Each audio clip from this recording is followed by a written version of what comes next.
ఏ వ్యక్తికైనా జీవితంలో ఎదుగుతున్నప్పుడు దృష్టి దోషాలు కలుగుతూ ఉంటాయి.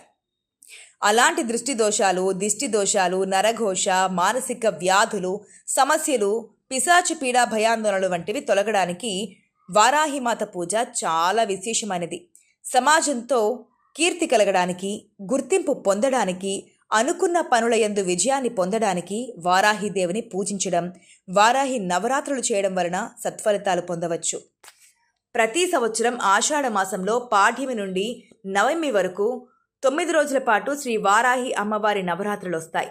ఈ సంవత్సరం జూన్ 25 నుంచి జూలై 3వ తేదీ వరకు వచ్చే ఆషాఢ పాడ్యమి నుండి నవమి వరకు 9 పగళ్ళు మరియు రాత్రులు వారాహి నవరాత్రులుగా జరుపుకుంటారు.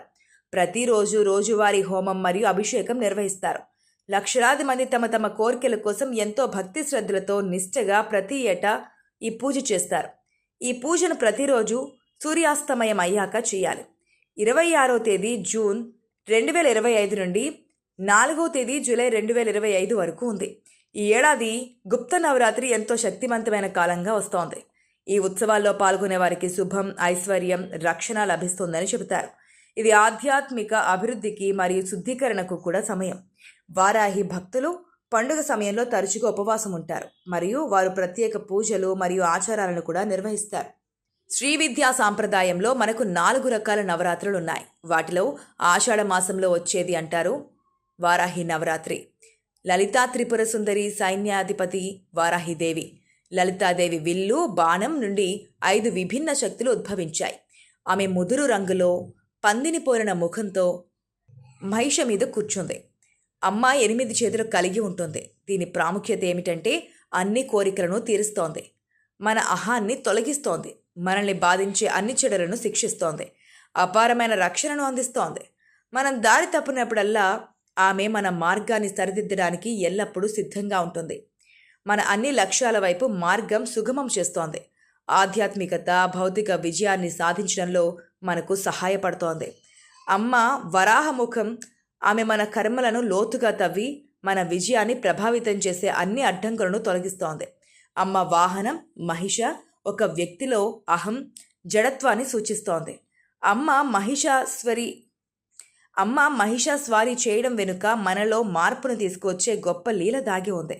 అమ్మ ఆశీర్వాదాలను కోరుకొని అమ్మకు దాసోహం అంటే ఎవరూ ఖాళీ చేతులతో వెళ్లరు. ఆమె గొప్పతనం అలాంటిది. మరి వారాహి అమ్మవారు నివసించేది ఆజ్ఞాచక్రంలో. మానవ శరీర ధర్మశాస్త్రంలో మరొక అర్థంలో వారాహి దేవత అంటే భూదేవి. వారాహి దేవత విష్ణు అవతారమైన వరాహ యొక్క స్త్రీరూపం. రాక్షసుడు హిరణ్యాక్షుడు భూదేవిని నీటిలోకి తీసుకెళ్లాడు. విష్ణువు రాక్షసుడితో పోరాడి వరాహ రూపంలో అతన్ని చంపాడు. వారాహి దేవత మరెవరో కాదు, శ్రీ మహాలక్ష్మి. మన జీవితాల్లో వెలుగును నింపేది అమ్మవారే. వారాహిదేవి రూపాన్ని గమనించినప్పుడు ఆమె ముఖం వరాహం. అమ్మ 8 చేతుల శాఖ. చార, హల, మూసాల, పాశ, అంకుశ, వరద మరియు అభయ. వీటితో అమ్మ మొత్తం విశ్వాన్ని ఆశీర్వదిస్తోంది. వారాహి దేవత యొక్క అనేక రూపాలున్నాయి. బృహత్ వారాహి, లఘువారాహి, స్వప్నవారాహి, ధూమ్రవారాహి మొదలైనవి. మీరు వారాహిదేవి చిత్రాన్ని జాగ్రత్తగా గమనించండి. మీరు ప్రధానంగా నాగలి, చెక్క, రోకలి చూడవచ్చు. నాగలిని భూమిని దున్నడానికి ఉపయోగిస్తారు. చెక్క, రోకలిని బియ్యం దంచడానికి ఉపయోగిస్తారు. వారాహిదేవి పంటలకు అధిదేవత. శక్తి రూపంలో సాత్విక్ రూపం, శ్యామల, దూకుడుగా ఉండే రూపం వారాహి. వారాహిదేవి కరుణా స్వరూపం మరియు అమ్మ మంత్రాన్ని పఠించడం ద్వారా అన్ని రకాల బాధల నుంచి విముక్తి పొందవచ్చు. అలాగే అంతర్గత రాక్షసుల నుండి అంతర్గతంగా తమను తాము శుద్ధి చేసుకోవచ్చు.